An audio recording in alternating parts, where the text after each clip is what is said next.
Muy buen día, la licenciada en nutrición Lilia Mayrel Santiago Lagunes y su servidora Diana Circe Solís Aguilar, licenciada en psicología, agradecemos a la Clínica de Obesidad y Enfermedades No Transmisibles y a la Alianza por una Nutrición para la participación en esta clase. Los trastornos de la conducta alimentaria son alteraciones en la manera en que una persona se alimenta. Son conductas que llevan a desarrollar trastornos alimentarios que alejan a la persona de la salud, causando un detrimento en la salud física, mental y en muchas ocasiones poniendo en riesgo hasta su vida, por conseguir un ideal.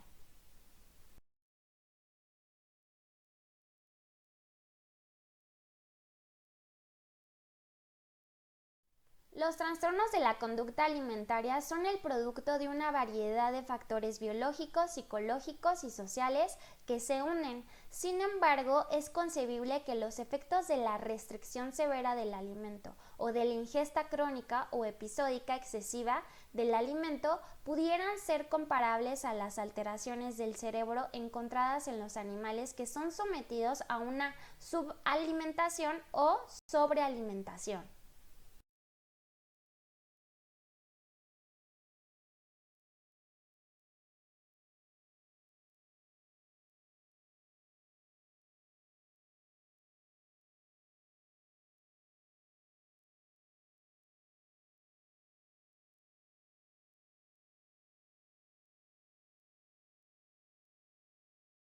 Son trastornos mentales que, aunque se relacionan con la comida, implican un conflicto interno, es decir, tanto la restricción como el ingerir más de lo que el cuerpo necesita es una forma en la que una persona trata de afrontar determinada situación sin saber de qué otra manera lidiar.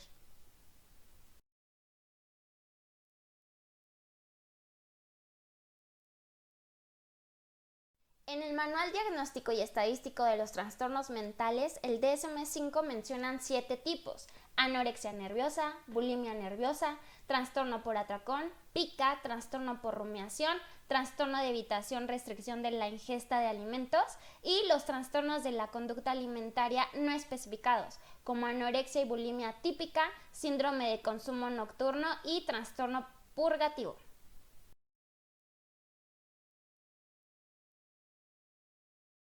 Sin embargo, en la práctica también se observan ciertas conductas que los ponen en riesgo, como la ortorexia, es la obsesión por la comida sana; vigorexia se caracteriza por la insatisfacción con el físico, lo que lleva a obsesionarse con el entrenamiento; potomanía o polidipsia psicogénica, que es un deseo impulsivo de beber grandes cantidades de líquidos; las fobias alimentarias, dietas crónicas, tendencias alimentarias no saludables, conductas alteradas como el masticar, escupir o acumular comida.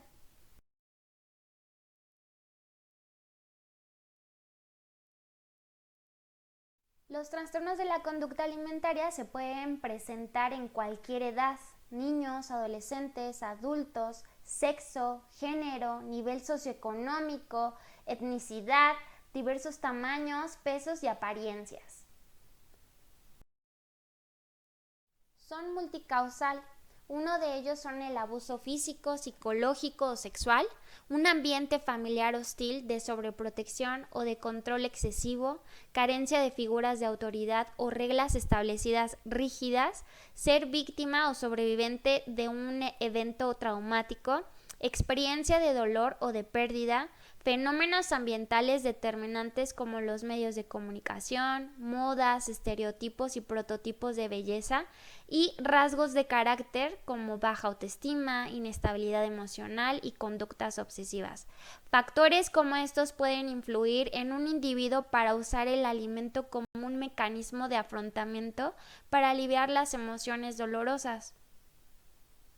El autor Jung, en 1990, crea la teoría de los esquemas, que tiene que ver con las creencias. Estas se caracterizan por ser de desarrollo temprano, absolutas y duraderas, desarrolladas a través de experiencias disfuncionales con personas significativas a temprana infancia. Incluyen contenidos referidos a sí mismo y las relaciones interpersonales, posee un mecanismo de autoperpetuación, por lo que son más difíciles de modificar. Esto se refiere al autoconstruirse y al hecho de conservar información y producir intercambios entre el medio interno y el medio externo. En la epidemiología de los trastornos de la conducta alimentaria aparece otra entidad denominada adicción alimentaria, la cual se va a abordar más adelante.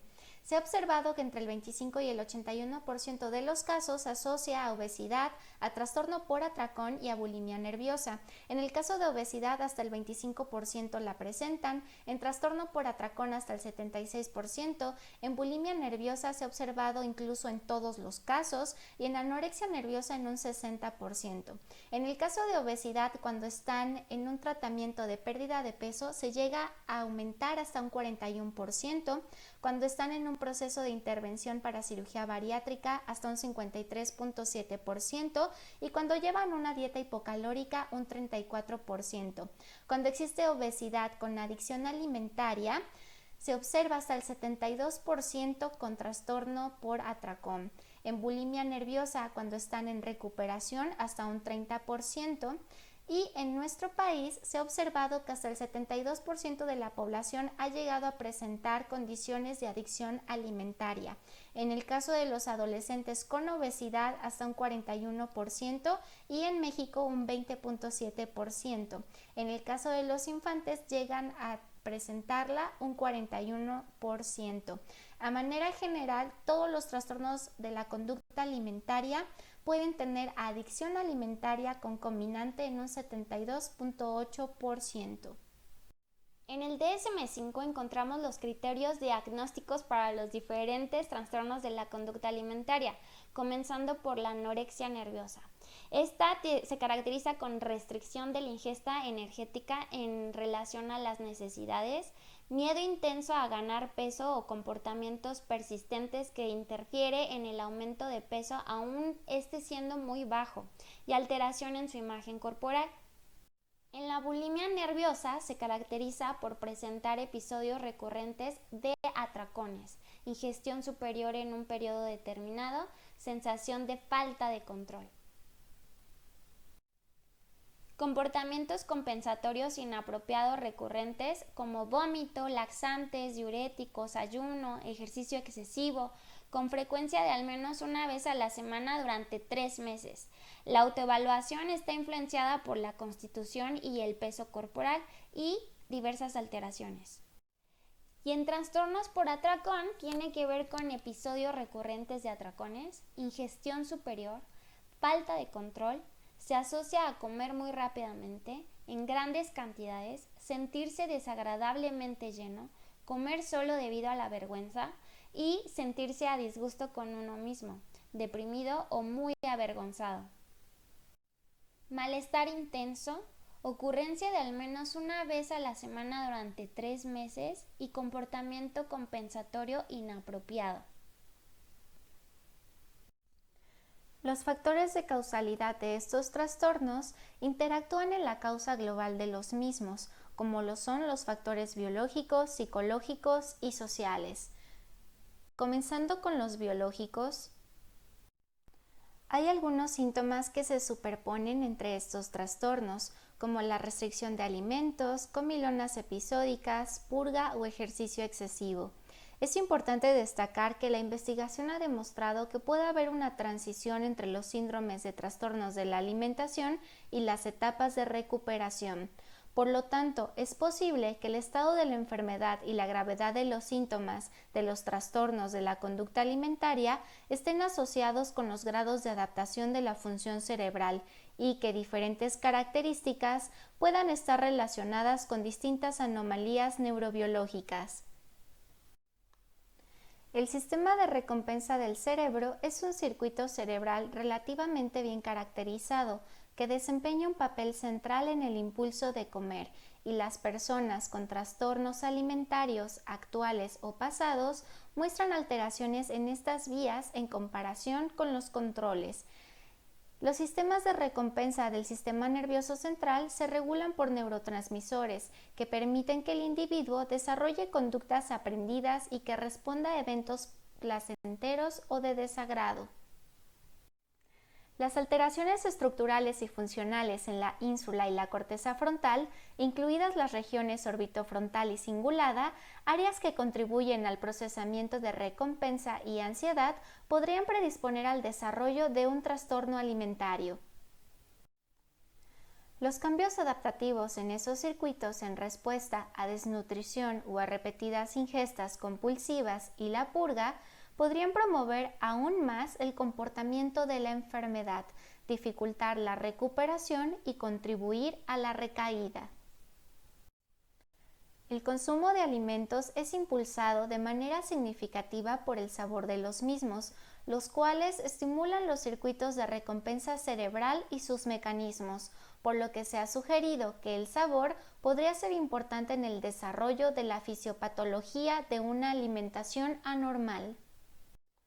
Es importante recordar que la percepción del sabor juega un papel fundamental en la conducta y el consumo de alimentos. Existen diferentes receptores gustativos tanto en la cavidad oral como en el tracto gastrointestinal y otros órganos como el hígado y el páncreas que corresponden al sabor percibido, como lo es el amargo, el ácido, el salado, el dulce y el umami. Este último tiene un origen oriental que significa sabroso, y todos los receptores corresponden a respuestas fisiológicas específicas. En cuanto al procesamiento del gusto, existe una red muy compleja. A partir de las entradas de sabor en la lengua, inmediatamente después de estar en contacto con los alimentos, se proyectan a través del tronco cerebral y el tálamo, hasta la corteza primaria del gusto, la cual está formada por la ínsula y el opérculo frontal. Desde ahí se continúan al estriado ventral y a la amígdala, para que finalmente lleguen al hipotálamo, mesencéfalo y corteza frontal para elaborar respuestas. Además de la transmisión de la calidad gustativa, existen asociaciones aprendidas entre los alimentos y las experiencias, ya sean más o menos placenteras, creando una representación interna de estímulos alimentarios que se activan cuando vemos, olemos y pensamos. Estos aspectos de la recompensa alimentaria se han distinguido en una fase cognitiva o cefálica que implica deseo o antojo, y una fase consumada que implica la ingesta de alimentos en el ciclo de procesamiento de recompensas alimentarias. La manera en que se desarrolla la recompensa incluye las interconexiones que abarcan la corteza primaria del gusto en la ínsula, así como a los circuitos relacionados con la dopamina en los ganglios basales, lo que forma en conjunto las asociaciones de estímulo-comportamiento e impulsan el enfoque alimentario. Estos sistemas envían señales de aprendizaje a regiones cerebrales de orden superior, donde está la corteza prefrontal, orbitofrontal y cingulado, para entonces comparar el alimento ingerido con la experiencia pasada con el mismo, considerando el valor que se le asignó a dicho estímulo. Por último, se almacena la información nueva o actualizada, de tal manera que todo este procesamiento sirve para la toma de decisiones acerca del tipo de alimento y la cantidad que se gustaría consumir. Es por ello que el consumo de alimentos depende de las preferencias dadas por la recompensa alimentaria y la programación, de la homeostasis interna del ingreso y gasto de energía, del hambre, la saciedad y el placer por comer. Por lo tanto, el individuo basa su decisión de comer en todo esto.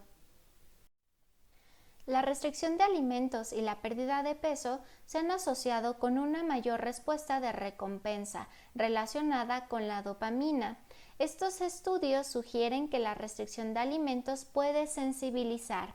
Los circuitos de recompensa del cerebro se ven afectados por la desnutrición, también a través de otros neurotransmisores y hormonas, incluyendo la leptina, la grelina, el glutamato y los opioides. El individuo con anorexia nerviosa recuperado muestra una respuesta cerebral reducida al sabor dulce repetido en la ínsula y el estriado, pero aumenta la respuesta para otros sabores dados aleatoriamente. En comparación con los individuos con obesidad, se demuestra que en la anorexia nerviosa tienen mayor respuesta a sabores inesperados. Por ejemplo, los individuos con anorexia nerviosa que conocen un estímulo gustativo acercándose, como en la aplicación repetida de un sabor, pueden limitarse a sí mismos para evitar una respuesta indeseada o como percepción excesiva del sistema de recompensa, por temor a la sobreestimulación y la evitación de alimentos. El sobreconsumo de alimentos, por el contrario, muestra una adicción al receptor D2 de dopamina con una baja regulación. La ingesta excesiva de alimentos puede desensibilizar las vías de recompensa cerebral y reducir la disponibilidad de receptores de dopamina, lo que nos podría hablar de una resistencia a la dopamina. En comparación con la obesidad, en la anorexia nerviosa tienen mayor respuesta cerebral a los estímulos del gusto inesperados, lo que sugiere una función cerebral hipersensible relacionada con la dopamina en la anorexia, pero lo contrario en obesidad. En las últimas décadas se ha debatido si cierto tipo de alimentos podrían tener un potencial adictivo, sobre todo alimentos que tienen una alta palatabilidad, o incluso si las conductas de sobreingesta que se presentan en bulimia nerviosa, trastorno por atracón u obesidad podrían tratarse de conductas adictivas. La diferencia en la respuesta entre estímulos de sabor repetidos versus aleatoriamente aplicados entre los estudios es más probable debido a la aplicación aleatoria que estimula la respuesta de error de predicción relacionada con la dopamina no condicionada, mientras que durante la aplicación repetida esperamos que los factores cognitivos jueguen un papel más grande y afecten la respuesta de recompensa. Es por ello que en anorexia nerviosa se observa que a sabores repetidos se limita su ingesta y a sabores aleatorios mejora la recompensa, mientras que en obesidad ocurre todo lo contrario. También la bulimia nerviosa se ha asociado con trastornos de adicción debido a los episodios y a menudo compulsivos atracones con alimentos palatables. Esto ha llevado a la hipótesis de que los individuos propensos podrían ser adictos a la comida.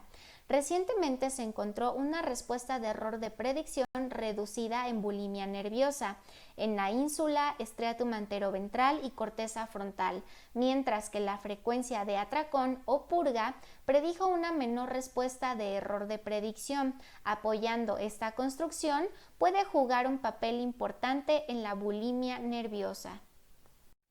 Un estudio con individuos recuperados de anorexia nerviosa y bulimia nerviosa, a los que se les aplicaron repetidos estímulos de sabor dulce, calóricos y no calóricos, durante una resonancia magnética funcional, se muestra que en individuos recuperados de anorexia la respuesta de la ínsula está reducida, con una menor recompensa, pero en sujetos recuperados de bulimia aumenta la respuesta con una mayor recompensa.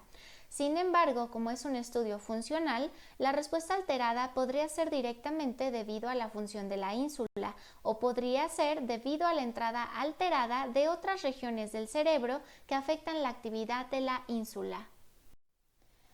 Ese estudio encuentra además que los sujetos enfermos y recuperados de anorexia nerviosa tienen un mayor tamaño del lado derecho de la ínsula, mientras que los sujetos con bulimia nerviosa tienen un mayor volumen del lado izquierdo de la ínsula, haciéndolas disfuncionales. La ínsula derecha no solo es importante en la percepción del gusto, sino que contribuye al autorreconocimiento, a la representación abstracta de uno mismo y a la conciencia interoceptiva. La percepción construida de tener obesidad mientras está gravemente bajo de peso en la anorexia nerviosa podría ser debido a una ínsula disfuncional derecha. La activación de la ínsula izquierda responde a la distensión gástrica y a la plenitud autoinformada o sensación de llenado.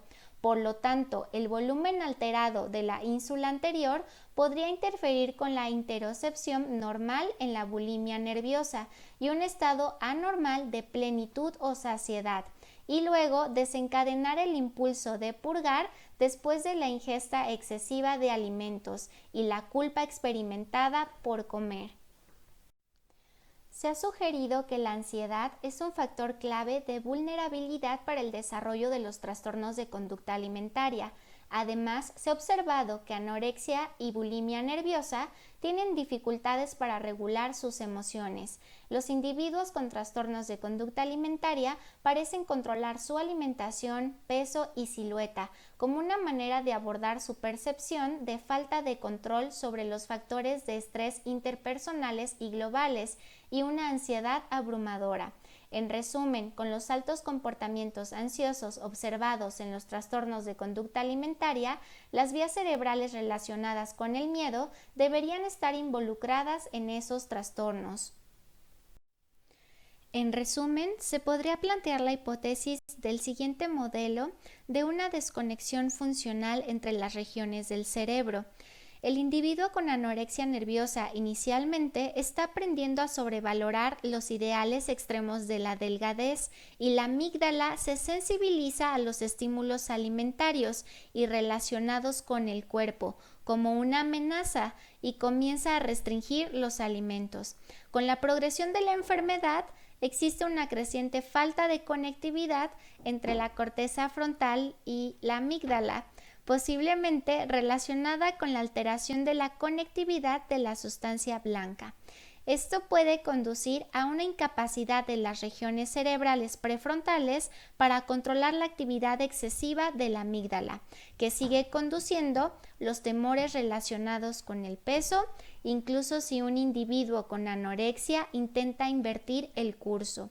Esta respuesta continua de miedo podría ser un mecanismo de refuerzo que empeora aún más la pobre flexibilidad cognitiva en la reevaluación real del peligro de estímulos relacionados con la silueta y el peso, y la incapacidad de probar y adaptarse a nuevos comportamientos como realimentación y aumento de peso.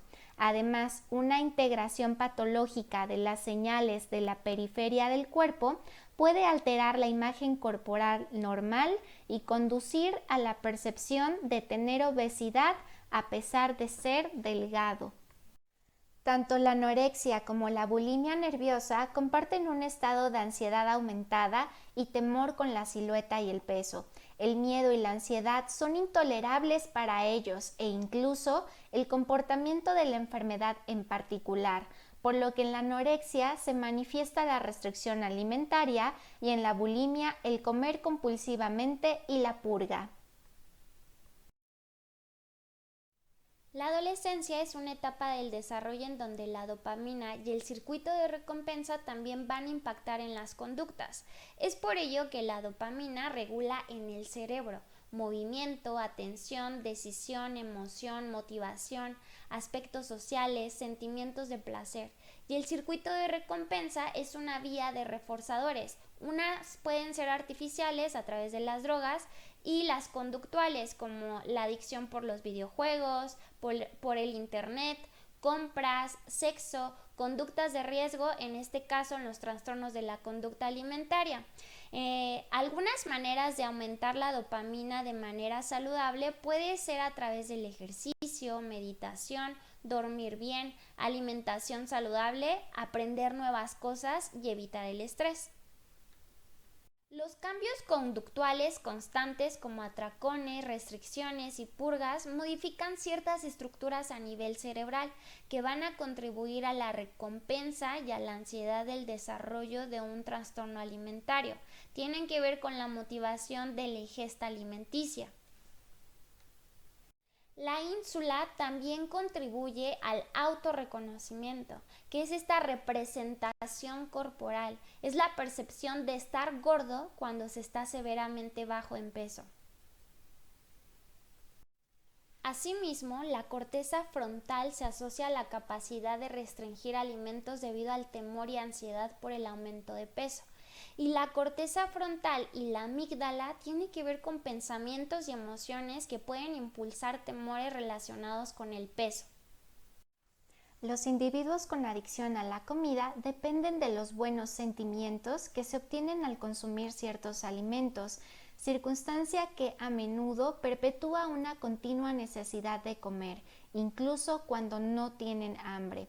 comen más de lo que su organismo necesita para llevar a cabo los procesos de saciedad y nutrición normal. La adicción a la comida ha sido definida como una enfermedad crónica y recurrente del cerebro que se caracteriza por la búsqueda y el consumo compulsivo de ciertos alimentos, a pesar de sus consecuencias nocivas. La comida representa para ellos un factor de gratificación a través de los sabores, olores y texturas presentes en los alimentos. Es un problema de salud mental complejo que puede tener serias complicaciones si no se trata. La adicción alimentaria puede estar influenciada por la programación hipotalámica, tanto prenatal como postnatal, que determina las preferencias y la conducta alimentaria. A nivel prenatal existen preferencias innatas a través de la experiencia que ocurre mediante el sabor presente en el líquido amniótico, como el sabor dulce, y a nivel postnatal cuando hablamos de las preferencias adquiridas que ocurren mediante el sabor percibido por la lactancia materna, nuevamente el sabor dulce o de grasas, y la alimentación complementaria, así como la infancia temprana. De tal forma que los niños tienen el potencial de experimentar una fuente rica en variedad sensorial que puede ser única para cada uno e influenciada por aspectos sociales y culturales. Esto en conjunto puede explicar las preferencias que determinan en cada individuo. De tal manera que la experiencia prenatal y postnatal temprana ante la exposición de diferentes sabores se suman a la carga genética que nos puede detonar en el gusto por lo dulce y el rechazo al sabor amargo. Los alimentos altos en grasa, azúcar y sal activan el mismo centro de recompensa en el cerebro que un adicto a una sustancia nociva, causando placer y satisfacción por este tipo de alimentos, de tal manera que se ha observado que la ingestión excesiva en forma crónica o episódica deriva en alteraciones del cerebro, estructurales y funcionales en la ínsula y la corteza frontal, en regiones orbitofrontal y cingulada, promoviendo aún más el comportamiento de la enfermedad, como lo que ocurre en el trastorno por atracón y en las conductas de sobreingesta o craving, como el deseo, ansia o urgencia por comer. Evidencia de ello se muestra en la siguiente gráfica, en donde más del 80% de los individuos presentan una conducta alimentaria excesiva o de descontrol, principalmente con alimentos con mayor contenido calórico, compuestos de grasa, azúcar y sal. Como factores biológicos podemos descubrir desequilibrios hormonales, anomalías en diversas estructuras cerebrales, efectos secundarios del uso de ciertos medicamentos o tener miembros en la familia con problemas de adicción a los alimentos. Los azúcares o grasas, así como las conductas alimentarias, alteran el sistema dopaminérgico, opioide, serotoninérgico y la señalización del glutamato.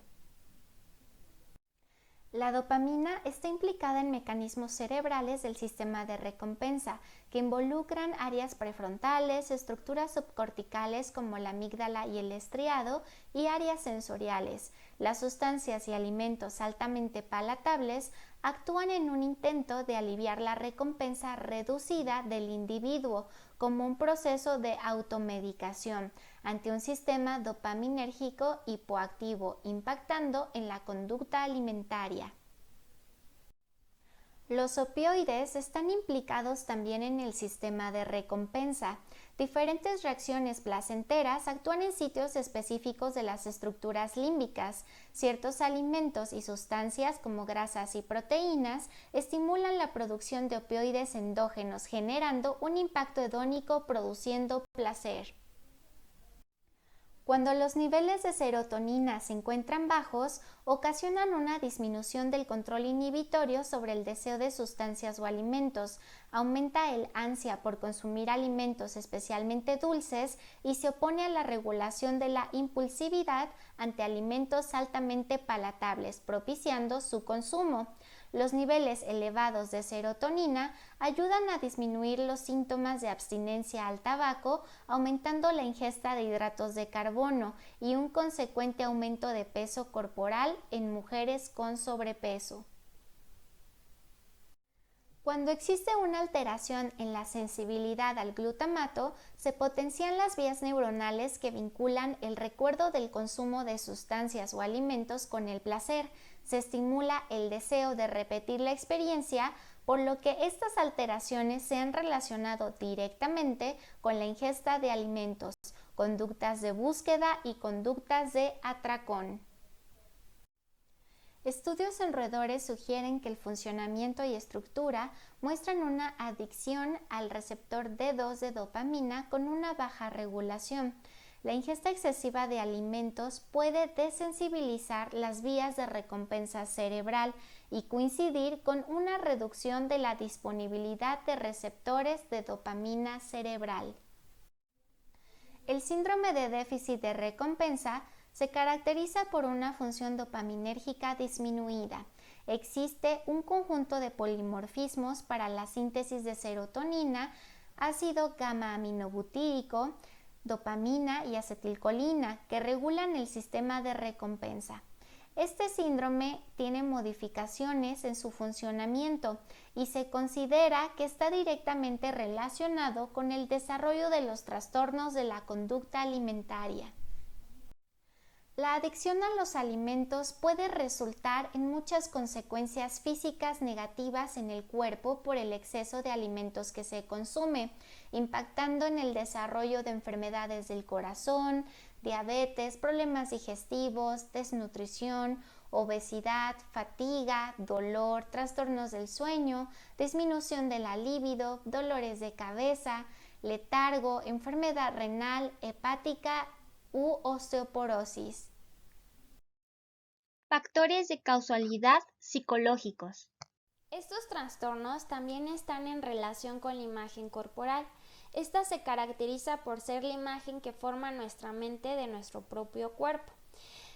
Formada por diferentes componentes. El componente perceptual tiene que ver con la percepción, tanto de tamaño y de apariencia en su cuerpo en totalidad o en alguna parte de este. El componente cognitivo son las valoraciones respecto al cuerpo y también una parte de este. El componente conductual son las acciones y comportamientos a partir de esta percepción que se tiene, y el componente afectivo son los sentimientos o actitudes respecto al cuerpo en su totalidad o en una parte de este. También tiene que ver con la parte cognitiva de estas personas que padecen estos trastornos, como presencia de autocrítica, temor al fracaso, pérdida de control, imperfección, obsesiones, perfeccionismo, pensamientos desadaptados sobre nutrición, peso y apariencia física, atención constantemente concentrada en el conteo de las calorías ingeridas o en busca de otras formas de bajar de peso, y la nula o poca conciencia de la enfermedad. En el plano conductual encontramos aislamiento, conductas restrictivas, anedonia, ejercicio excesivo, insomnio, desequilibrio en el estilo de vida, extrapolar su situación al terreno académico o profesional, impulsivas, agresivas y abuso de sustancias. Y en lo emocional encontramos tristeza, ansiedad, estrés, depresión, baja autoestima, problemas en el autoconcepto, culpa, vergüenza, desesperanza, miedo a engordar y sentimientos de desesperación. Continuando con los factores de causalidad sociales. Algunas son el querer alcanzar una imagen idealizada, valores asociados a la estética de delgadez, modas, estereotipos, prototipos y modelos de belleza ante los medios de comunicación, presión social y la influencia de las redes sociales, presentando como consecuencias disminución en el rendimiento del trabajo o la escuela, aislamiento o evitación de reuniones sociales o con sus seres queridos, división, violencia y perturbación en la dinámica familiar, falta de placer en las aficiones o actividades que antes le causaban placer y riesgo de poner en peligro las finanzas o su carrera. A nivel sociocultural, Bandura, en su teoría social cognitiva, menciona que la gente usa como modelos de comparación a otras personas más atractivas. Tiene que ver con ideales estéticos del cuerpo, alta tolerancia y aceptación por ciertos estereotipos y condiciona ante el placer, el éxito, la amistad y el sexo. En cuanto al tratamiento, principalmente debe de ser integral. Intervención médica, nutricional y psicoterapia. Se ha visto mejores resultados con la formación de grupos de apoyo para abordar los aspectos físicos, emocionales y espirituales. Existen otras mnemotecnias que pueden ser de utilidad para complementar la valoración de los pacientes de trastorno de la conducta alimentaria. Kraft nos ayuda a identificar si el paciente consume alguna droga. Y el HEDS que nos ayuda a contextualizarnos en el paciente. Dentro de la evaluación se sitúa a los pacientes en el modelo de etapas de cambio cognitivo-conductual. Este es propuesto por Prochaska y de Clemente.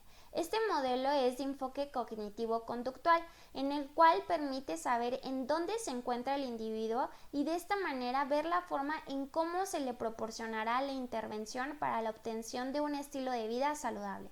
Cabe mencionar que este proceso es interactivo. Esto quiere decir que se puede ver el progreso, pero también la recaída. Entonces se identifica en precontemplación al paciente cuando no es consciente de su situación y por ende no lo ve como una problemática.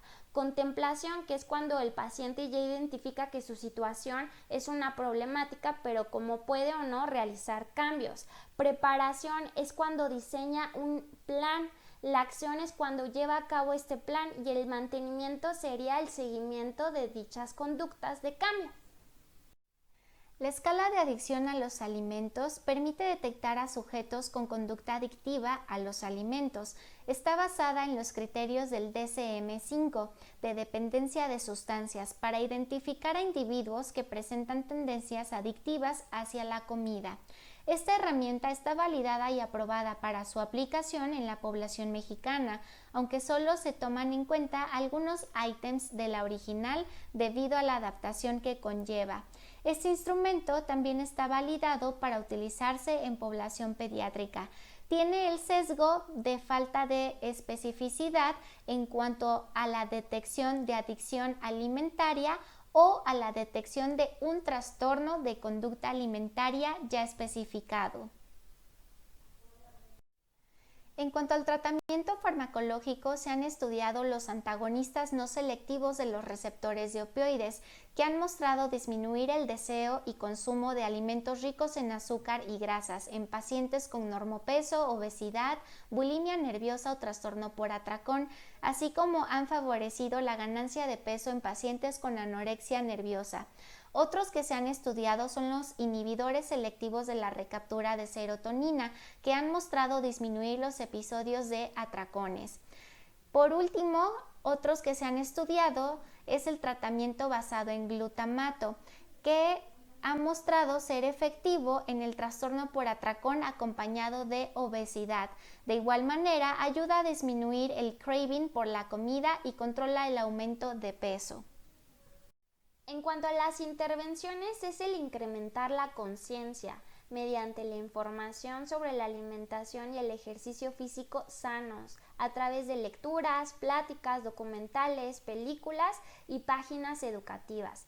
Ser consciente del tipo de defensa, identificar estímulos que llevan a la pérdida de control sobre la ingesta a través de la negación o minimización, racionalización e intelectualización, externalización, que es responsabilizar a los otros, e interiorización, que es culparse a uno mismo. En cuanto al profesional de la salud, es el mantener relaciones positivas y también identificar en las etapas de cambio cognitivo-conductual al paciente. Monitorear la conducta como registro de los alimentos consumidos es más útil que pesarse todos los días. Análisis funcional de las conductas. Estos son los aspectos aparentemente que se encuentran fuera de control en la vida de la persona. Autorrevaluación, evaluación emocional, conductual y cognitiva del problema. Toma de decisiones, identificar consecuencias tanto positivas como negativas y evaluar las posibles consecuencias en sí mismo y en los otros.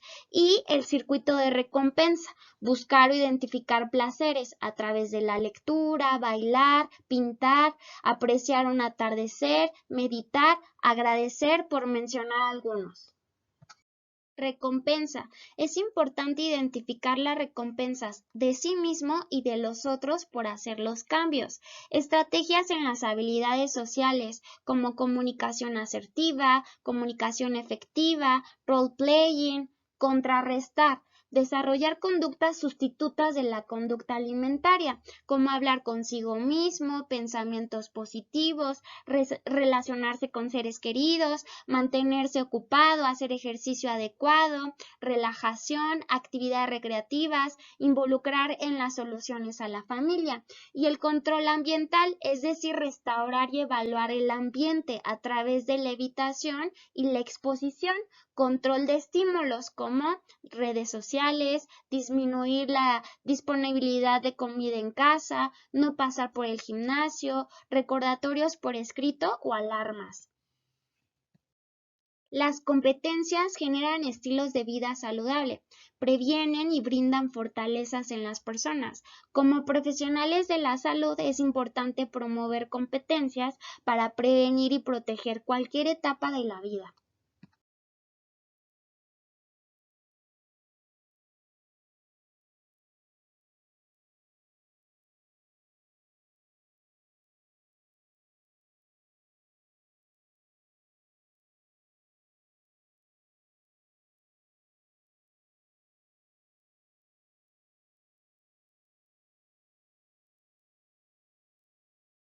En socialización y convivencia, respeto, responsabilidad, solidaridad, honestidad, cooperación. Y en socioemocional, autoconciencia y autorregulación emocional, empatía, trabajo en equipo, toma de decisiones, escucha activa, asertividad, resiliencia, manejo de conflictos, comportamiento prosocial y consideración de las consecuencias tanto positivas como negativas. Como conclusiones, aconseja identificar las banderas rojas o de alerta de nuestros pacientes en torno a estos trastornos. Se reconoce que el consumo de comida es necesario para vivir y que es imposible diseñar un tratamiento basado en la abstinencia total. También se ha observado que los pacientes con trastornos de conducta alimentaria y adicción a los alimentos muestran rasgos de personalidad específicos y diferenciales con una baja autodirección. Por eso es crucial resaltar la importancia del diseño de nuevos tratamientos. Los trastornos de la conducta alimentaria son causados por una compleja interacción de factores biológicos, psicológicos y sociales que tienen un impacto negativo en la salud del individuo y la calidad de vida. Fomentar competencias y reforzar cualidades, habilidades y talentos en cada persona son recursos personales de afrontamiento adaptativo. Establecer conocimiento, promoción y prevención tanto en las personas que lo viven como en los familiares sobre un estilo de vida saludable favorece un bienestar integral. Eso sería todo de nuestra parte. Agradecemos su atención.